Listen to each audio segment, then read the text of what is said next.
मध्ये श्रीदुरः कल्पे वैवसुतरे कलिगे प्रीते तन्तोषे दण्डकारण्यां गोदावृयाः दक्षिणे तीरे शालिवांसके बौद्धावतारे रामक्षेत्रे समर्थमाने व्यवहारिके शान्तमानेन स्यादि पूर्वादिशुस्मरणं मध्ये श्रीमतो श्री शोभृदिनाम संवत्सरस्य उत्तरायणे शिशि ऋतौ फाल्गुणमासे कृष्णपक्षस्यां वासरः वासरस्तु वासरयुक्तायां रविवासरयुक्तायां शुभनक्षत्रामस्तानक्षत्रयुक्तायां शुभयोगशुभकण्डलीयगुणविशेषेण वसिष्ठायां शुभतिथौ द्वितीयायां श्रीपरमेश्वर प्रीत्यर्थं जन्मकर्मदोष तिथिवार नक्षत्र योगदोषपीडा निवारणार्थं सकलकार्य यशस्सविरुद्ध्यर्थं मनस्सङ्कल्पितसिद्धिरस्तु।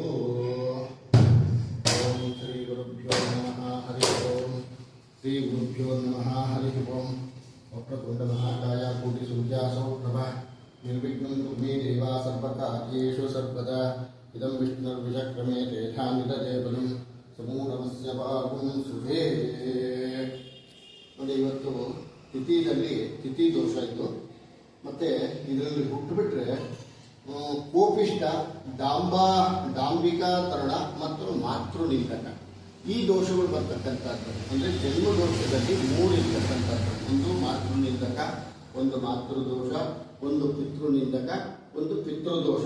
ಇವೆಲ್ಲ ಬರ್ತಕ್ಕಂಥದ್ದು ಇದು. ಆಮೇಲೆ ಇನ್ನೊಂದಪ್ಪ ಅಂದರೆ ಸಿಕ್ಕಾಪಟ್ಟ ತಲೆ ಕೆಟ್ಟೋಗುತ್ತೆ. ಆಮೇಲೆ ಏನೇ ಮಾಡಿದ್ರೂ ಸಹ ಯಶಸ್ಸು ಸಿಕ್ಕೋದಿಲ್ಲ. ಮತ್ತೆ ಈ ಜನ್ಮದೋಷದಲ್ಲಿ ನಮಗೆ ನೋಡಿ, ಇದರಲ್ಲಿ ಏನಾದರೂ ನಮಗೆ ಅನಾನುಕೂಲತೆ ಆಗ್ಬಿಟ್ಟು ಅಂತಂದ್ರೆ ನಮ್ಗೆ ಏನು ಮಾಡಿದ್ರೂ ಸಹ ಯಶಸ್ಸು ಸಿಕ್ಕೋದಿಲ್ಲ. ಅದರಲ್ಲಿ ಏನಾಗುತ್ತೆ ಅಂತಂದ್ರೆ ನಿಮಗೆ ಲಗ್ನಾಧಿಪತಿ ಸ್ಥಿರ, ಛರ ಮತ್ತು ನಿಸ್ವಭಾವದಲ್ಲಿ ಏನಾದರೂ ಇತ್ತು ಅಂತಂದ್ರೆ ನಿಮಗೆ ತುಂಬಾ ತೊಂದರೆಗಳು ಅನುಭವಿಸ್ತಾ ಇರುತ್ತೆ. ಆಮೇಲೆ ಮಾನಸಿಕ ಖಿನ್ನತೆ ಬರ್ತಕ್ಕಂಥದ್ದು. ಆಮೇಲೆ ಏನ್ ಮಾಡಿದ್ರು ಸಹ ಅನಾನುಕೂಲತೆ ಆಗ್ತಕ್ಕಂಥದ್ದು. ಅದಕ್ಕೆ ನಮ್ಗೆ ಏನಪ್ಪಾ ಅಂತಂದ್ರೆ ತಿಥಿ, ವಾರ, ನಕ್ಷತ್ರ, ಯೋಗ, ಕರ್ಣ ಮತ್ತೆ ಅನುಬಂಧ ಈ ದೋಷಗಳಲ್ಲಿ ಏನಾದ್ರೂ ನಾವು ಹುಟ್ಬಿಡ್ತು ಅಂತಂದ್ರೆ ತುಂಬಾನೇ ಮತ್ತೆ ಅನಾನುಕೂಲತೆಗಳೇ ಆಗ್ತಾ ಇರುತ್ತೆ. ಅದರಲ್ಲಿ ಏನಾದ್ರೂ ನಿಮ್ಗೆ ರವಿ ಮತ್ತೆ ಕುಜ ಮತ್ತೆ ಶನಿ ಏನಾದರೂ ಬಿಟ್ಟೋಗ್ಬಿಟ್ಟು ಅಂತಂದ್ರೆ ನಮಗೆ ಮಾನಸಿಕ ಖಿನ್ನತೆ, ಅದರಲ್ಲಿ ಚಪಲ ಚಿತ್ತ, ಆ ಕೆಲಸಗಳೆಲ್ಲ ಹಾಳಾಗ್ತಕ್ಕಂಥದ್ದು, ಮತ್ತೆ ಏನ್ ಮಾಡಿದ್ರು ಸಹ ಅನಾನುಕೂಲತೆ ಆಗ್ತಕ್ಕಂಥದ್ದು. ಅದರಿಂದನೇ ಈ ಜನ್ಮದೋಷದಲ್ಲಿ ಬರ್ತಕ್ಕಂಥದ್ದೇ ದ್ವಿತೀಯ. ಈ ದ್ವಿತೀಯದಲ್ಲಿ ನಾವು ಏನೇ ಮಾಡಿದ್ರು ಸಹ ಅನಾನುಕೂಲತೆಗಳಾಗುತ್ತೆ. ನಾವು ಏನೇ ಮಾಡಿದ್ರು ಸಹ ತಂದೆ ತಾಯಿಗಳಿಂದ ದೋಷ ನಮಗೆ ಬಂದ್ಬಿಟ್ಟಾಗ ನಮ್ಮಿಂದ ನಮ್ಮ ಮಕ್ಕಳು ಹೋಗ್ಬಿಡುತ್ತೆ. ಅದರಿಂದ ಈ ದೋಷ ಪರಿಹಾರ ಮಾಡ್ಕೊಳ್ಳೋದ್ರಿಂದ ಇವ್ರಿಗೆ ಇಲ್ಲಿ ಸ್ಟಾಪ್ ಆಗುತ್ತೆ. ಅದರಿಂದ ಮುಂದಕ್ಕೆ ವಂಶ ಎಲ್ಲ ಚೆನ್ನಾಗಿರಲಿ, ಅವರು ಅನುಕೂಲ ಆಗಲಿ. ಆದರೂ ಸಹ ಅವ್ರ ವಂಶ ಕುಲದೇವರು, ಇಷ್ಟ ದೇವತಾ, ಕುಲದೇವತಾ, ಗ್ರಾಮ ದೇವತಾ ಎಲ್ಲಾ ದೇವರ ಅನುಗ್ರಹ ಸಿಕ್ಕಿ ಅವ್ರ ವಂಶ ಸುಖ ಸಮೃದ್ಧಿ ಆಯುಷ್ಯವಂತರಾಗಿ ಅಭಿವೃದ್ಧಿ ಆಗಲಿ. ಅವ್ರ ಕಷ್ಟಗಳು ಇವ್ರಿಗೆ ಆಗ್ಲಿ, ಅವ್ರ ಮಕ್ಕಳಿಗೆ ಹೋಗಬಾರ್ದು ಅಂತ ಹೇಳ್ತಾ ಈ ಪೂಜೆಯನ್ನ ಶುರು ಮಾಡ್ತಾ ಇದ್ದೀನಿ. ಸರ್ವೇ ಜನ ಸುಖಿನೋ ಭವಂತು, ಸಮಸ್ತ ಸನ್ಮಂಗಳಾನಿ ಭವಂತು.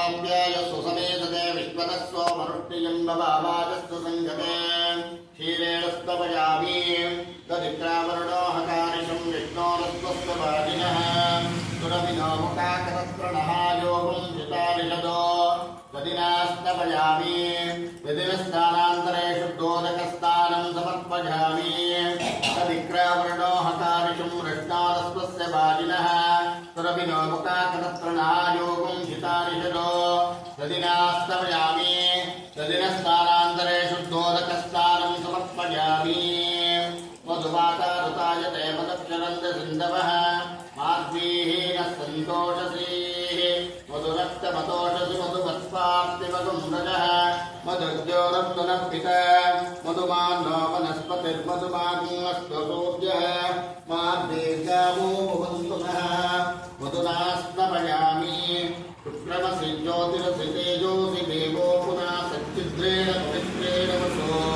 ಸೂರ್ಯಸ್ಯ ರಶ್ಮಭಿಃ ಆಜ್ಯೇನ ಸ್ತಪಯಾಮಿ ಸ್ವಾದುಪವಸ್ವ ದಿವ್ಯಾಯ ಜನ್ಮನೆ ಸ್ವಾದುರಿಂದ್ರಾಯ ಸೋಮೇತು ನಾಮ್ನೇ ಸ್ವಾ ಮಾತುರ್ಮಿತ್ರಾಯ ವರುಣಾಯ ವಾಯವೇ ಬೃಹಸ್ಪತಜೆ ಮಧುಮಾಗುಂ ಸದಾ ಆಭ್ಯಃ